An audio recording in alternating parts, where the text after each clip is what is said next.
All right, welcome into the Blueprint, a brand new Michigan-centered podcast. I'm Jake Butt, former Michigan tight end, and I'm here with my quarterback, Devin Gardner. What you guys can expect, listen, this is the #1 Michigan podcast, and why I say that, why I know that, is because DG and I are going to bring player experience, locker room experience, and our personalities to breaking down all things Michigan football. But really, we're going to talk all Michigan sports, the biggest stories in the Michigan community. Really excited to break it down with my guy, Devin. Devin, how you doing, man? It's great to see you. I'm great. And so a lot of fans for years, they've always wondered, what are those group chats like? Right? You know, Jake and Mike Martin and David Moak, who, as you know, will never participate in the group chat. But what are the guys talking about? And this is what you're going to get here is an opportunity to kind of get not all the way in the group chat, but you're kind of on the outskirts, right? You get a chance to see how we talk, what we talk about, and break down the team that we all love. And like we've talked about, you know, it's not going to just be football all the time because this is going to be a year-round thing, baby. We're going to be here bringing you football, basketball, hockey. You know, Jake was a great baseball player in his day. You know, it's going to be really fun. I'm really excited to get this started. And this is episode 1, Jake. Are you jacked or what? Of course I'm jacked up, man. And we got week 0 this weekend. You're going to be on the call. Yeah. Week 1 right around the corner. Yeah, it's here. I think that's a great way to put it, though, is that group chat perspective. And I think that's why we love football, too, is it's such a complex game. There's layers to this. And what better way to kick off our first episode than the major news? NCAA finally came out with their sanction ruling. It's 4 years of added probation for the team. There's been some financial penalties. So there's an institutional fine of $50,000 plus 10% of Michigan's budget for the football program to the NCAA. There's also a fine equivalent to anticipated loss of postseason revenue sharing during the 2025 and 2026 football seasons, and a fine equivalent to the cost of 10% of all football scholarships for the 2025-2026 season. That's adding all up to a $20 million hit. Big time fine, but Michigan. Yeah, we're going to break into it. I think Michigan has some extra cash to cover it there. All right, 25% reduction in football official visits during the 2025-2026 season. So there is some recruiting penalties and a 14-week probation on recruiting communications in the football program during the 4-year probation period. There's a 2-year show cause order against Coach Sharon Moore, during which he is suspended from a total of 3 games. So Michigan self-imposed a 2-game suspension for Moore during the upcoming 2025-2026 football season. The panel also added an additional game, which is the opener to the 2026-2027 season. So that's next year. Moore is not prohibited from engaging in coaching or other athletic-related activities during the show cause period. So a lot to break down there, Devin. I just want to kind of shove it to you right here. Start the end, the fresh. What's your thoughts, man? I mean, this has been going on for many, many years. Big picture, what do you got? Yeah, let's start where you just ended, right? I cannot believe this just shows you that the NCAA is close to being finished. The end of Michigan imposed their own suspensions. I've never heard of a suspension that comes after the season's already started. Hey, here, you playing those 2 important games, and then, you know, we'll let you take those other games off. Unbelievable that they allowed that, but that's a win for us.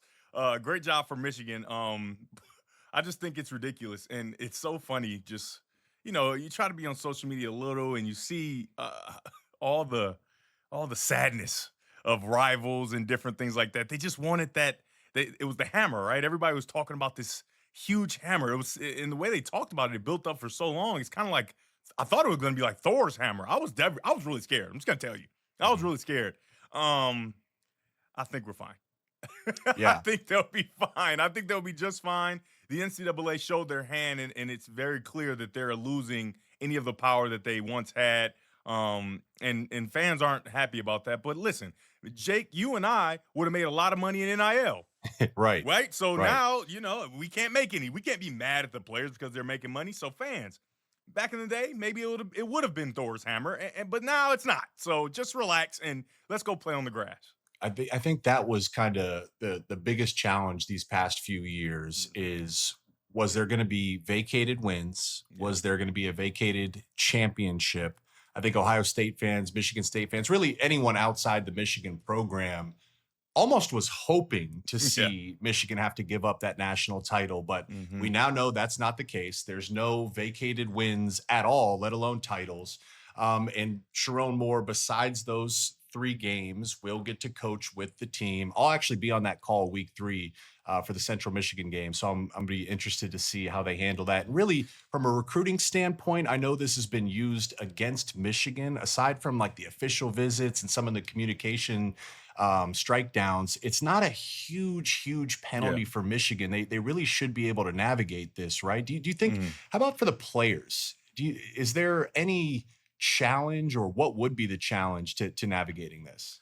Well, let's talk about the self-imposed suspension. I mean, I think that Michigan has shown that with the culture, they could be fine moving forward. Now, granted, Coach Harbaugh was there. Remember when he was suspended, he was able to coach during the week with the team, and then he wasn't able to go to the games, right? So some of those in-game decisions were, a little iffy for us. We were wondering like what would happen because of the inexperience of Coach Moore. But now he's coached in those games. He's coached a full season, and now he's in a position where he's the head coach. So he's going to create a plan throughout the week. And the question is, who is the pseudo head coach, right? Who is the guy at the time of decision-making opportunities, whether it's a challenge or when to call timeouts, different things like that. The operational part of it is where you get a little worried. And I don't love Michigan's self-imposed suspension just because as much as, Oklahoma, I think is going to be a very good team this year,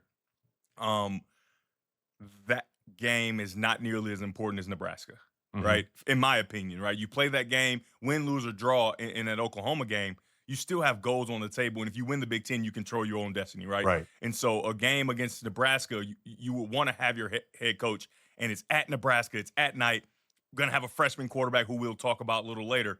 It is not conducive to the success of the team, right, that you don't have your coach. And then what message does that send to Nebraska? If I'm Nebraska, I'm like, wait, what? You're gonna be suspended for our game, right? At home, right? With the black shirts. I would not take you always look for bulletin board material. That's easy. Bulletin board material. You don't have to go looking for it. You can see right there that Michigan maybe doesn't think as highly of Nebraska as they do of Oklahoma. But like I said, it's a win that you get a chance to choose where you want to take your suspension and move forward in the season. But for the players, they have to find a way to stay focused, right? And we've seen them do it before, like I talked about. However, it's a different regime, different faces in the building. Some of the faces are still the same, but I'm really interested to see, especially with the additions on offense and defense, right? These guys were not a part of that opportunity to stay focused, right? And remember, you got a leader like J.J. McCarthy, who's one of the greatest quarterbacks, and possibly the greatest quarterback to ever play at Michigan, and the leadership that he and Blake Corum and all those guys had. I think that's what made it so seamless as you move towards your ultimate goal of winning the national championship in 23. And do you have that right now, right? You've got guys, Rod Moore, you've got Rayshawn Benny, who's played a lot of football. You've got guys who have been in that situation, but we don't know the type of leadership they're going to be able to provide. I know Rod Moore is a guy who he's one of my favorite players. Obviously, everybody remembers him getting the ceiling interception against Ohio State.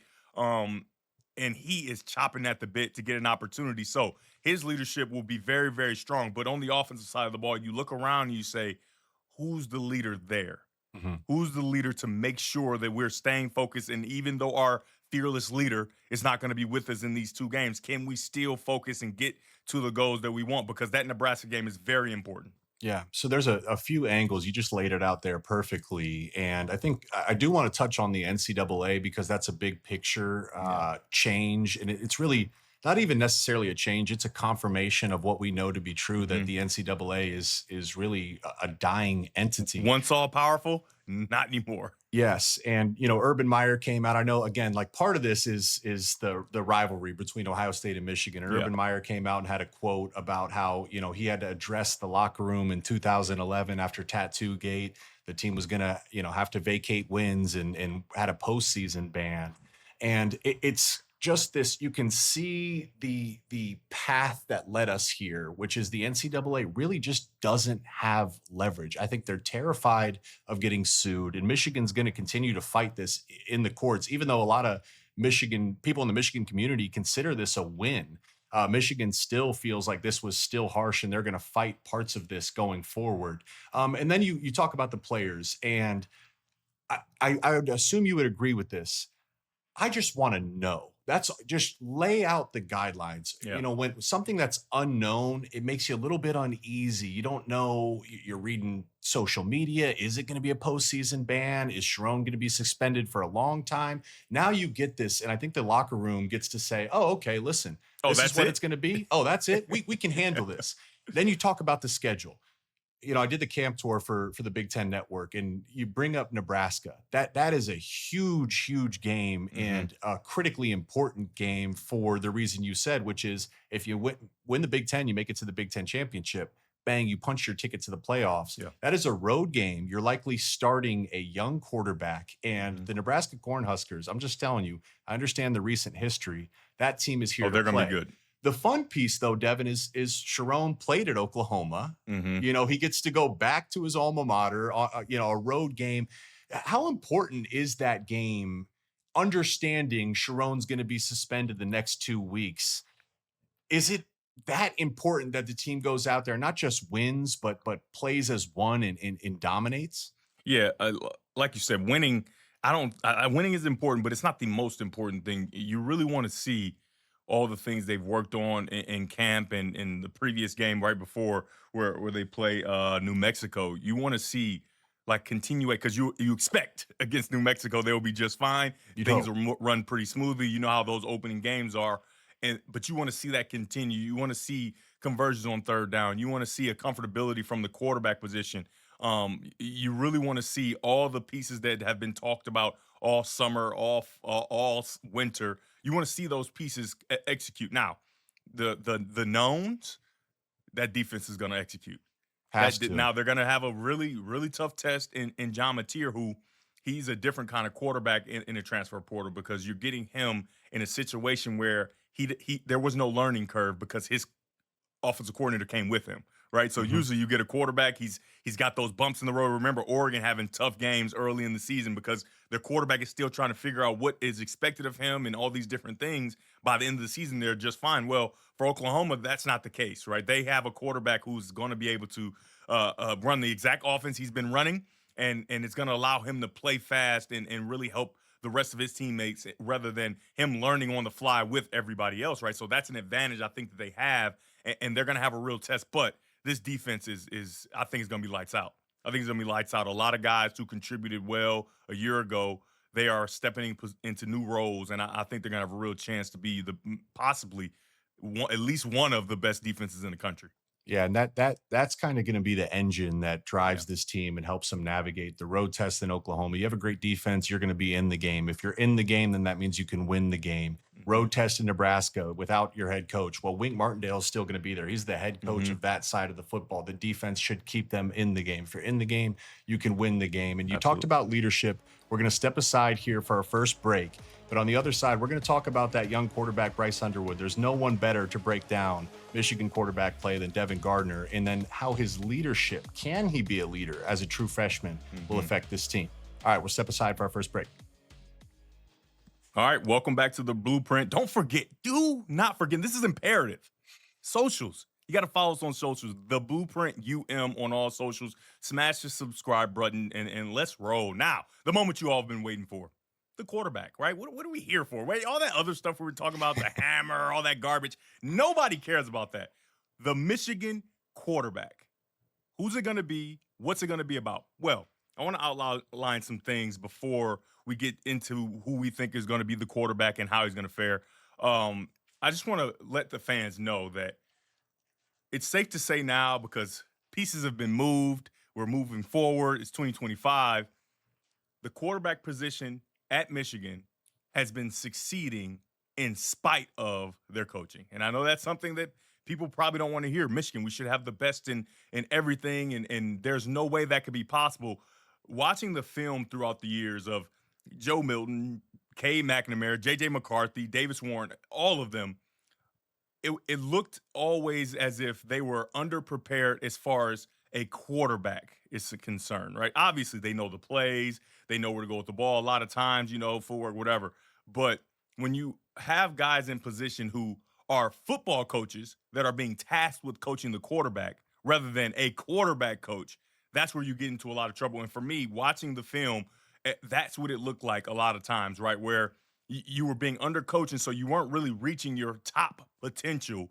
And that's something that I think has changed, right? And talking with Al Borges, the former offensive coordinator, obviously our offensive coordinator and quarterback coach, he is very high on Chip Lindsey and what he's able to do. And obviously, we know his track record of Drake May, but I want to take you back to when he was at UCF, where he had a kid named John Rice Plumlee, right? And John Rice Plumlee was a dynamic kind of thrower runner. He played baseball on the side, right? He's a dynamic athlete, right? And as a quarterback, you saw vast improvement in his game from year to year. And a lot of people credit Chip Lindsey with that, and getting a chance to talk to him when you have those UCF games, right? It was clear that he had a clear plan on how to have John Rice Plumlee improve and be his best self, and he ended up being a pretty good quarterback. And then he moves on to North Carolina, and these are two different quarterbacks. Where Drake May's a good athlete, but not quite the athlete of Plumlee. For Plumlee at UCF, he led the team in rushing, 862 yards. But for North Carolina, Drake May, he didn't lead the team in rushing. However, he was very productive with 449 yards, more of a passer with 3,600 passing in his final season. And so you look at that and you see, okay, Chip Lindsey understands how to deal with an athletic quarterback. He understands how to deal and improve a quarterback that's more of a drop back passer with athletic ability.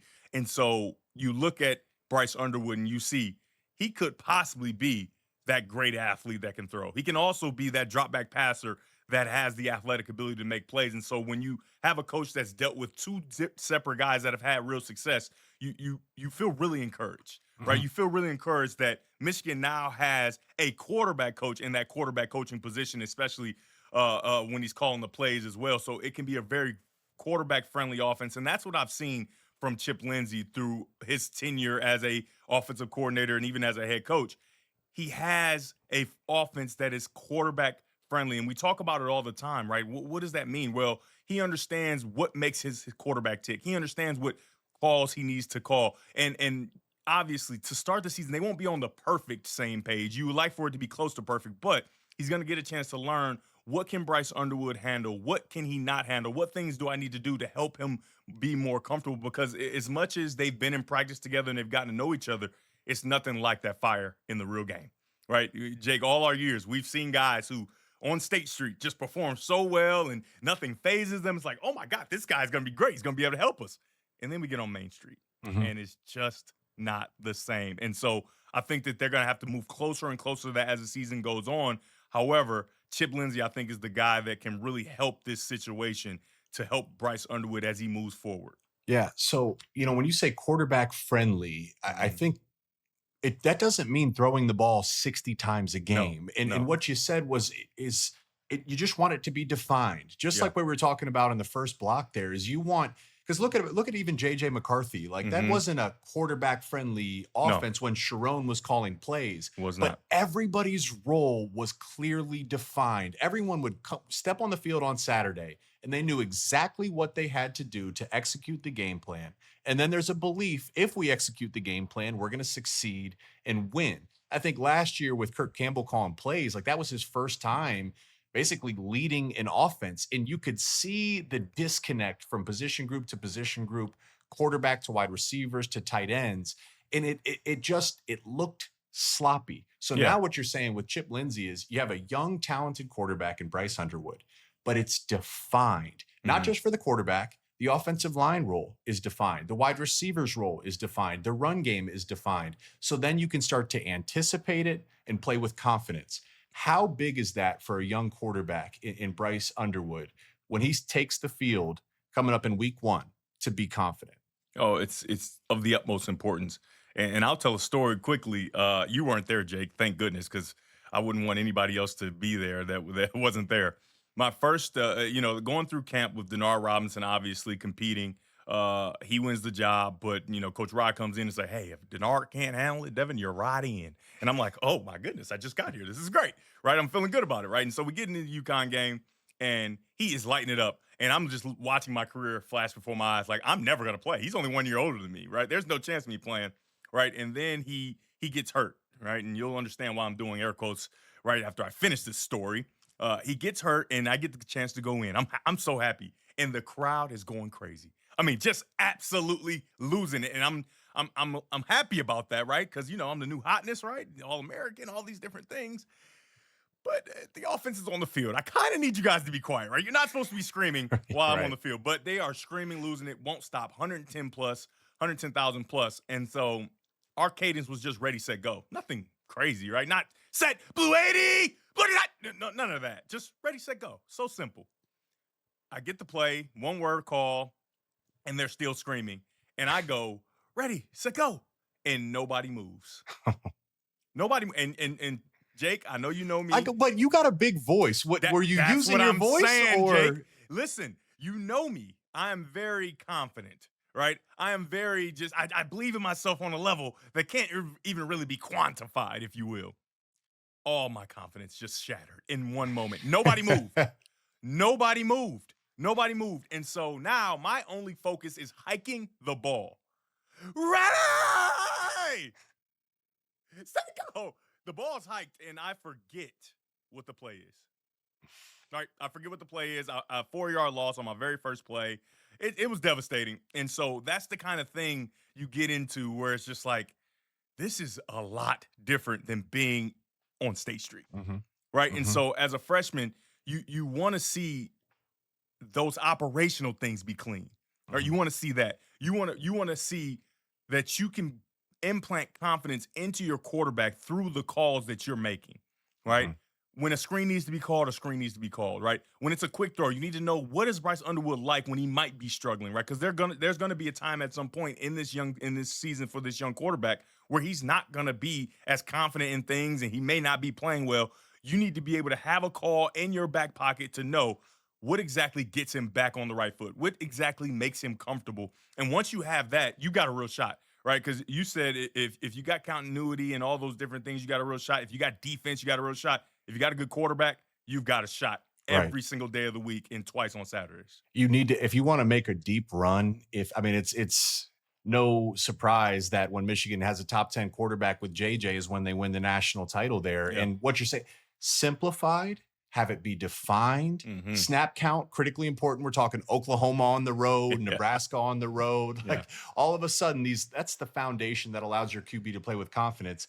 And real quick, before we talk about the positions surrounding the quarterback, one thing that is one of Bryce's big strengths is his athleticism. And we saw that in the Mhm. spring game. He stepped up in the pocket, turned the corner on the defense. I mean, he's a great, great athlete.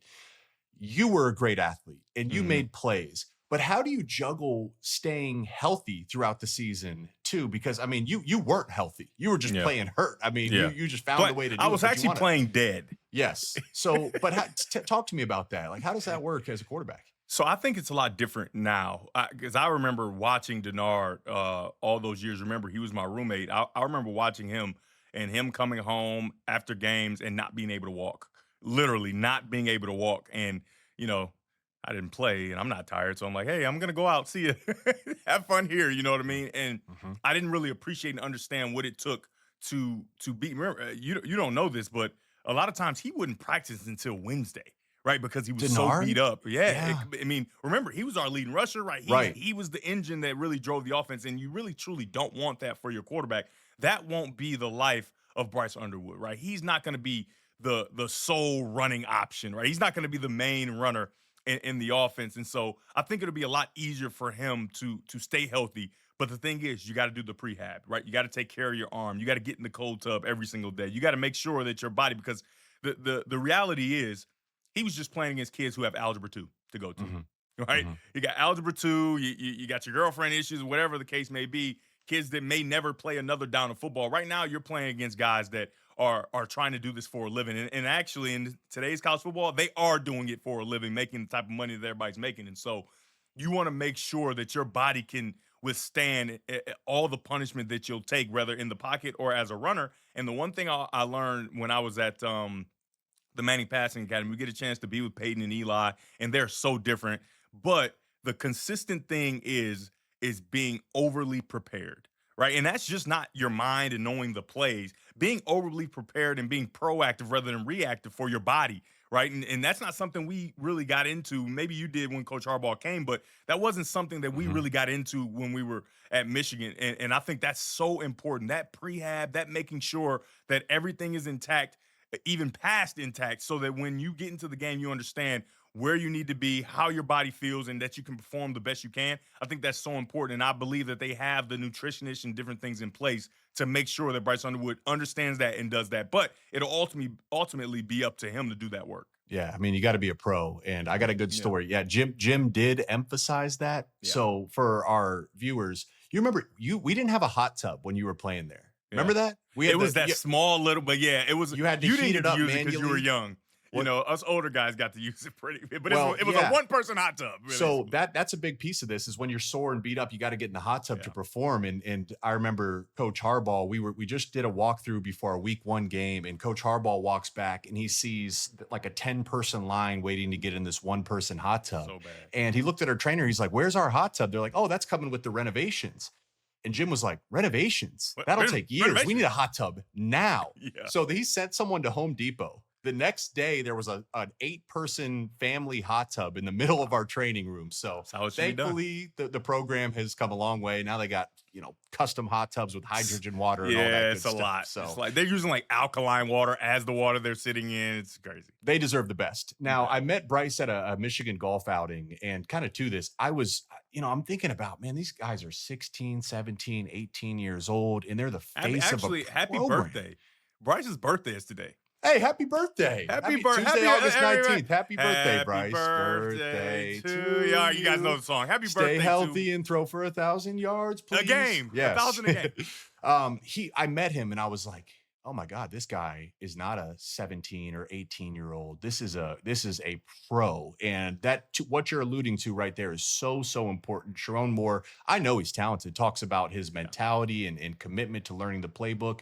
That is all critically important. And it gives me confidence that he's going to be the guy that we know he's capable of being. Now, the other piece of this is the positions around him. I will be at practice. I've been doing the camp tour with BTN. Michigan's is this upcoming Friday. So you guys got to make sure you follow the Blueprint UM on all socials and like and subscribe on YouTube, because I'll have a full report next week for our next show about what I saw. But the positions around him, and I think the offensive line is such a key piece. We know that's going to be the identity of Michigan. As it stands right now, Tuesday, August 19th, there was a position battle at left tackle, Evan Link, and then the 5-star Andrew Babaloa. It looks like Michigan is going to be without Andrew Babaloa for the whole season. So that's a devastating blow. But I will state, I think the offensive line was an issue for the quarterback play last year. That was not the standard. I think they'll be improved this year. Can they compete for a Joe Moore Award again? That would really help a young quarterback. Wide receiver room. I don't think anyone there, I don't think we have all-American talent in the wide receiver room.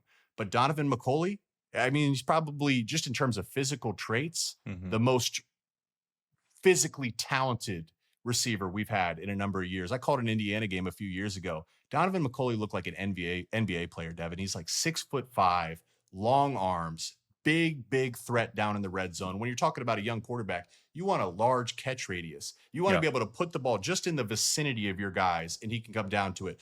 That's wide receiver one. Can Samaj take the step? Can Freddie Moore, can some of these young freshmen for Michigan, can they take the step? So important. I think losing Colston, I'm excited about Marlon Klein. I'm excited about the tight end room.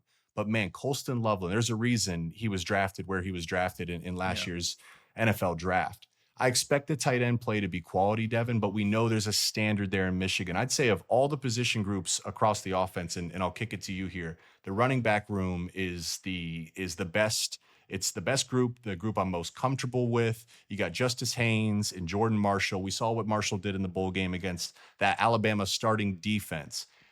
How important to you? I know you want to put up stats, and you put up some big-time stats there throwing the ball, but what does that do for a quarterback when you can dominate on the ground and just be able to hand the ball off in short yardage situations? It gives you that comfortability again, right? Where you don't have to be Superman. You don't have to wear the cape. Remember, I came away beat up from those games all the time because I felt like I had to be Superman all the time. We could not run the football, period. We just couldn't. I don't know why. We had great tackles. I don't know what the issue was. We'll maybe revisit that in other episodes. But we couldn't run the football, right? And so now, not only am I tasked with reading the defense and throwing and doing it, but now I have to be the number one running option. And as much as I would have loved to have been Denard Robinson as a runner, that wasn't me, right? I was more crafty. I wasn't the fastest man alive. And so, right, you take a lot of hits and different things like that. And now the thing that you thrive in, which is play action, is just not as good. Right, it's not as good, and it doesn't give you that opportunity for easy throws, and that's what you want for your quarterback.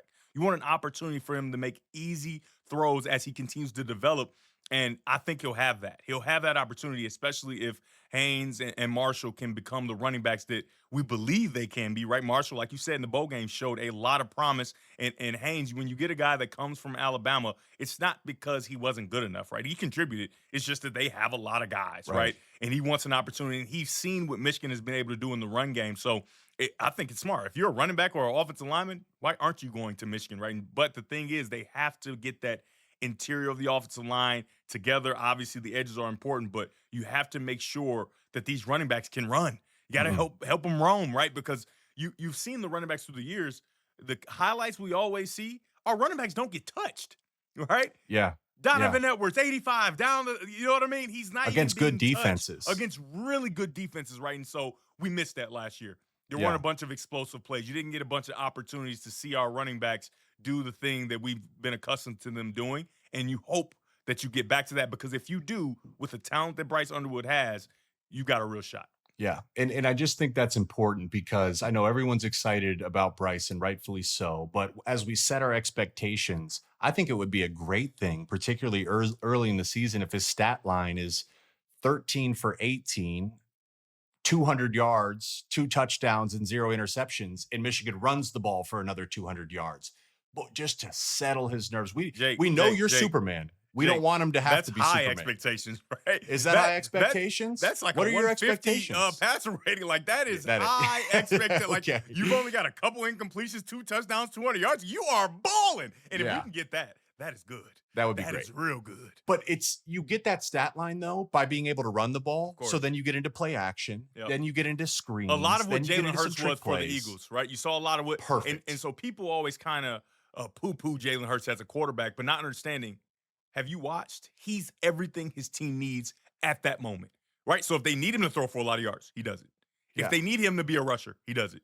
If they need him to get out of the way and not do anything, essentially, he does it. And that, when you have talent, is very, very difficult to just watch the game be played, right? And you aren't contributing, right? You're running the ball so well and different things like that. When you have great talent and you get those read option opportunities, you make bad decisions because you want to be a part of the game as a competitor, especially if you're young with all this pressure. And I hope that there's someone there to make sure they kind of control that, right? Hey, listen, I know you're not a part of it, but listen, what you're doing is great. Don't let the internet tell you you're not playing great because you're not putting up these gaudy stats, right? You're doing what the team needs, and that's the most important thing. And that's what I love about Harbaugh, right? That is how he makes his quarterbacks play.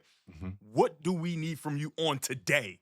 Not what did they say you should do better? Not what the outside noise is talking about you're not good at. What do we need from you today? And we saw what happened for Jalen Hurts. They went and won a Super Bowl. Right. And he won Super Bowl MVP because on that day, they needed him to be a Super Bowl MVP, right? Their running game was not working the way it had worked all season with Saquon Barkley, who had rushed for 2,000 yards. And so I think that's the perfect example of what you want to see from any quarterback. And I think Bryce Underwood could do that. There's nothing wrong with being a system quarterback. System quarterbacks win when you have a talented team. So I see no problem with saying, hey, go play within your system, win a ton of games. Winning is a quarterback stat. Hey, and if Bryce needs some confidence, we're going to send him the podcast at the Blueprint UM on all social media. Devin, we'll make sure you're in his ear. All right, we're going to step aside for our final break, talk about some Michigan defense we've been previewing. We're going to break that down, and then we're going to have some fun with the social media tweets from our rivals, the Ohio State Buckeyes. They were not happy with the ruling. We'll pull up some of the best tweets. All right, we'll see you on the other side. All right, welcome back to the Blueprint. As always, we want to make sure we plug the socials. Follow us on every social platform at the Blueprint UM. Make sure you like and subscribe and send this podcast to your friends. We're going to blow this up this fall as Michigan gets back on top and makes a run. Part of how they're going to make the run is the defense, okay? So we talked about the quarterback. That's sexy. We talked about the offense. We love to score points. But we know the defense is going to be the foundation of this team. I'll kick it to you, Devin. Any big picture thoughts, any position group, any specific player you're most excited to see? I'm really excited to see that linebacker room play. And the biggest reason is Ernest Hausman. Mhm. I, I've dived into his film and just watching him play. He is a violent Yeah. football player, and he has to be extremely smart. And I always err on the side of defensive players can't be that smart because they chose to play defense. That's just Right. ridiculous. See ball, hit ball. It's that Why would easy, you right? choose to start off behind, not knowing what's going on? Whatever. Yeah. But this guy has got to either he's extremely fast or he's very smart with good speed Yeah. because the way he diagnoses things and the speed in which he attacks, it's like a lion. Or actually, I've been watching a lot of Jaguar stuff, right? So they're like the second fastest cat, right? So 50 miles per hour, just under what a cheetah can do. But also they're the second or third biggest cat, right? They're just under the tiger and the lion, and so it's just like big and extremely fast. Maybe not the fastest, but very fast. Maybe not the biggest, but very big. And so he's like a jaguar as he goes and destroys anything that he sees. He diagnoses screens very quickly. And so when you see a player that maybe his 40 time is not the 4.5, 4.4, or whatever the case may be, but he's playing at that speed on the field, you have to assume that his brain is taking over and he has studied. He can diagnose much faster than other people. And when he gets there, he has violent intentions.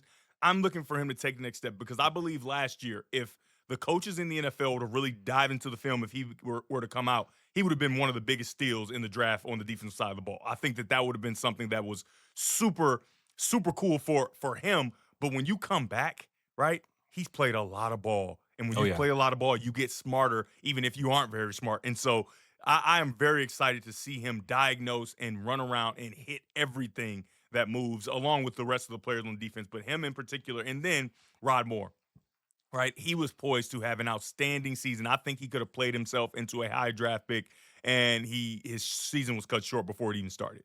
Yeah. And he's been sitting, waiting, coaching, imparting wisdom into a lot of young guys. But now he's back on the field, and I'm so excited to see him perform, and so happy for him that he's gotten back to full health. So those two guys, I think, are going to be very important. And obviously, in that middle where you're replacing some first round talent, Mhm.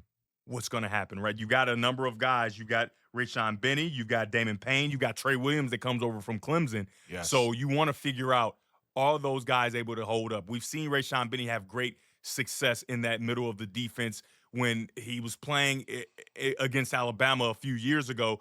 He's playing really well, and then he gets hurt, right? And so he's kind of battling back, and then towards the end of the season last year, he plays really well, and now he's back at 100%. So I'm really excited. He's wearing that 55, right? So offensive lines will still see 55. It'll be a different Nightmares. one, but it still have nightmares about that 55. So I'm really excited to see those guys in the interior also keep offensive linemen off of a Houseman so he can make sure he gets to every single football that he sees. Yeah, that mission, the current defensive line, and then you add in the new pieces that you mentioned, which just gets you more excited. That's the defensive line that basically shut down Alabama in that Yeah. bowl game, and Yeah. they're all back. And I Not really, basically.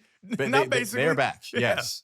Rayshon Benny, I mean, man, there has been a run of interior defensive tackles. It's Mason Graham, it's Kenneth Grant, it's Chris Jenkins, it's Mozzie Smith, it's Ryan Glasgow, even back to my days, Mo Hurst. I mean, it's become an identity of this Michigan football team, and they're 4, 5, 6 deep at that D tackle position. Factor in Derek Moore, who is one of the best edges in the conference, TJ Guy. Yeah. They've been talking about him like he's ready to take that step. And Ernest Hausman, I remember I called the Nebraska-Iowa game on Black Friday, a rivalry, and Ernest was a true freshman. And you know how those Iowa tight ends are. And it's 3rd and 8, and he's matched up in coverage and bats a ball down. Not to mention, you talk about the sideline to sideline speed. Every great defense needs a leader, a guy that's accountable. It's literally your heartbeat because it's the center of your defense. That's Ernest Hausman, and he's taken on that vocal leadership role. And a guy like Jayshon Barham too. Last year, I remember him as a freshman. He was they were saying unbelievable. he was going to be a first rounder. You know, as they look at him, if he plays to his potential, he has first round potential. So there's the 100%. core of your defense. Mention Rod Moore. It sucks what happened to him with this injury. but he's made no excuses. And I really believe that that means the best is yet to come for him. I mean, he's one of the best safeties in college football when he's healthy. So I'm excited to see. I think the secondary, though, Dev, that's probably my biggest question mark in there. Solid. It's more the depth piece, the second unit of corners. That is ultimately going to decide the ceiling of the season, because we know injuries are going to happen. I think the starting 11 and the depth in the front, the defensive linemen and linebackers, good as you'll find in college football. It's the depth at the corner position that I'm most curious about this. But I don't know about you. I think the expectation should be a top 5 defense in college football this year. Anything Easily. else would be a disappointment with the talent. Easily. I mean, and you think about last year, and there was some struggles early. But it's a Wink Martindale who's coming from the NFL and doesn't quite understand what is needed of him when coaching and preparing young people, right? He had been in the NFL for so long. He has no idea that it's not say it one time and we gotta rep this, and you gotta kind of massage these college kids a little differently, because as much as they are getting paid now and different things, they're still immature in their brain as far as emotions and different things like that. And so understanding how you need to kind of massage situations, make sure that guys truly understand, right? Because you've seen guys who say they understand, but they truly don't, right? They understand on State Street, but on Main Street when that fire is hot, they don't truly understand the how and the why of what is going on. And whatever happened, I think that Wink Martindale became a little more collaborative with others to make sure that he understands how to work his system with these young players, these players that he hasn't been around for a very long time. And you saw the residuals of that as the season continued. That defense was lights out, and it was the old defense that we always thought, right? Movement of players, Zeke Berry stepping up at the corner position after having some struggles at nickel, right? And so when you think about the nickel position, I think we kind of underappreciated Mikey Samuelstill and what he was able to do, right? Coming from being an outstanding wide receiver, let's not forget, an outstanding wide receiver, one-hand catches, diving catches, all kinds of different things like that. For him to go on the defensive side of the ball and so seamlessly attack that nickel position and be one of our best players on defense, and then go on, and obviously he's a pro, he's playing well, he played well his rookie year. That I think is underappreciated, and we kind of thought, yeah, anybody can just go in and do it. Mikey Samuelstill, not that big, anybody can do that, and that's just not the case. But I think Zeke Berry, wherever he is on the field, I think he's their wild card. He's their kind of ace where you can understand that, hey, he's had his struggles at nickel, but he's much smarter now. He understands. It's not because he wasn't talented. It's because there's a lot of stuff going on when you're playing that nickel position, right? The corner, right? You're on the outside. You got the sideline as your second defender. You've got guys inside, so you don't have as much to worry about. But when you're in that slot and you're a nickel and they've got that two-way go, and then also you have to go fit and be the run fit, right? It's all these different things that are happening to you. It's a lot easier at corner to make sure that you just put your talent on display and cover one guy or play zone. And I think he's ready if they need him at that nickel position. I think he's ready to perform now, much more prepared than he would have been a year ago. That's the key spot in this defense, because you're asked to be a pressure guy. You're asked to play zone cover. You move all over. Sometimes you're a linebacker. Sometimes you're a middle safety. You know what I mean? Yeah. I think Mikey, and I just want to give him a shout out. There's some all-time greats that have came through Michigan. I would say Mikey Samuelstill should be considered an all-time great for his leadership, his sacrifice. He's phenomenal. You brought up a great point about Wink's adjustments. College football is a different game than the NFL. Like in the NFL, everyone's so smart and it's your job. So offenses are more predictable. It's important to be in the right position. But college, when you're playing certain offenses, the film may say one thing, but guys are wild cards. So you really have to coach it completely. No idea what's going to happen. And he adjusted as the season went on. So I'd imagine that they pick up this season. There'll be no slow start. They'll be one of the best defenses in college football throughout the whole season. All right, fun way to end the show here. It's been great to hang out with you guys, and it's going to be awesome to bring every show with you weekly throughout the season.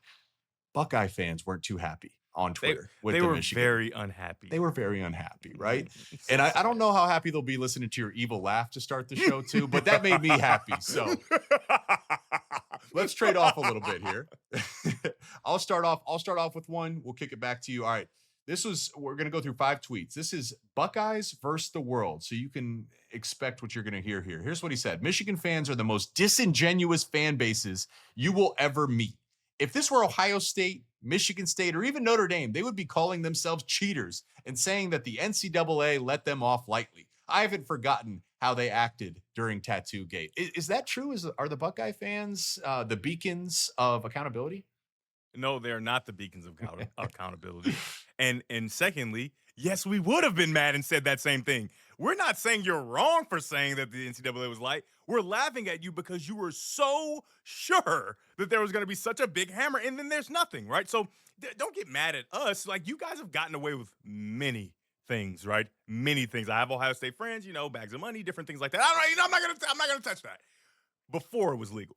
However, don't just get on your high horse and act like you're all high and mighty.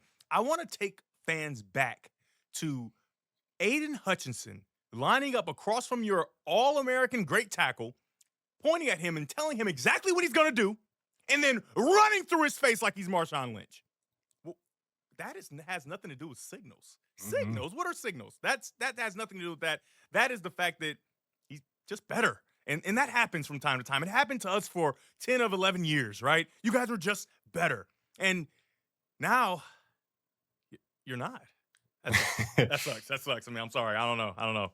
It's really just turned up the rivalry. I mean, has been the greatest rivalry in sports, in my opinion, but this has only added to it. You got a tweet for me?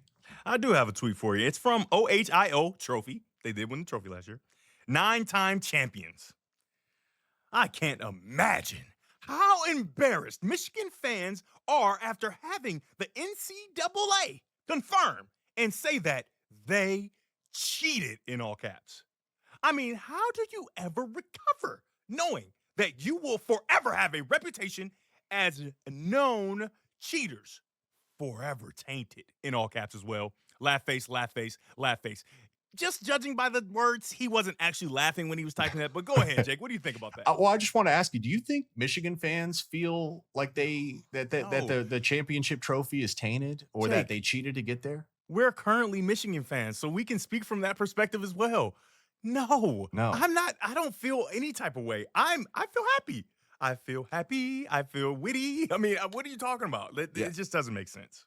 So here we'll get through it here. So this is Connor Scallions. Okay, I had to read that one right. Smart. If the NCAA doesn't vacate the game Michigan cheated in for 3 years, I will never watch college football again. The sport is already circling the drain for people who actually care about it. Harbaugh is a scumbag. Michigan is deplorable. Justice must be served. I just got the sense that he felt that way about Harbaugh regardless. And one thing that bugs me, DG, is we don't talk about the fact that Michigan had a defensive coordinator that's now a head coach in the NFL. Another defensive coordinator. A very, very good defensive coordinator. And another defensive coordinator that's one of the bright minds in the NFL. Infinite draft picks, a top 10 pick at quarterback, entire offensive line gets drafted. That's been my big issue is I feel like people are discrediting the coaches and the players through all this. But like you said, Michigan fans know the Jake, truth. just stop, dude. It's because they knew if it was a run or a pass. What are you talking about? That's what it was. That's the reason. Because if you know if it's a run or a pass, you're going to be first rounders. Duh. Right. You're just not very smart. Did you play defense, Jake? Aiden must know if it's a run or a pass in the NFL as he's been a all-pro talent there anyways. All right, here's another one. The Nidiot with a K. I don't know. That was good. I would not have got that. The Nidiot. Yeah, it's weird. So basically, Michigan's offenses were so bad that they deserved a multi-year postseason ban. But in today's landscape, we don't want to punish current kids, so a fine is more appropriate. Okay. And to that I say, yeah. I agree. Yeah. You're so smart. All right, one more. We'll bring it home. Buckeye State 87. I don't care what happens today. Michigan fans can say what they want, but everyone knows the truth, and they'll never be able to run from it. No NCAA ruling will ever change the facts. JT wasn't short. Well, he clearly was short. I saw that. That was short. And that's what I'm saying here. I lived through that. I lived through that. I watched it. That's tough. I always love the people who threaten to not watch college football as if they are like a million people in one. You not watching college football is not going to hurt college football. Everybody loves college football. It's actually only making more and more and more money. So the fact that you won't watch, you're just going to hurt yourself. And you're not going to be able to enjoy the college football and the fandom and the things that are so great about it. So, yeah, have at it. Don't still watch it, right? I feel like anyone that says that, they still watch it. You're watching. Of course they do. Of course they do. Yeah. Well, I mean, listen, man. I'm glad that everybody's watching us. Yes. I didn't believe people would watch us. How about that? Who would have thought? People are going to be tuning in. Like we Not said, me. this is the #1 Michigan podcast. We're ready to blow this thing up. Let's And go. all we can hope for, Devin, and what we can expect is to see Michigan get back on top, make another Yeah. deep run, get back in the playoffs, and we'll make sure to break it down for you guys every single week here on The Blueprint. Make sure you follow us on socials, The Blueprint UM. Like, subscribe, send to your friends. We'll see you guys next week.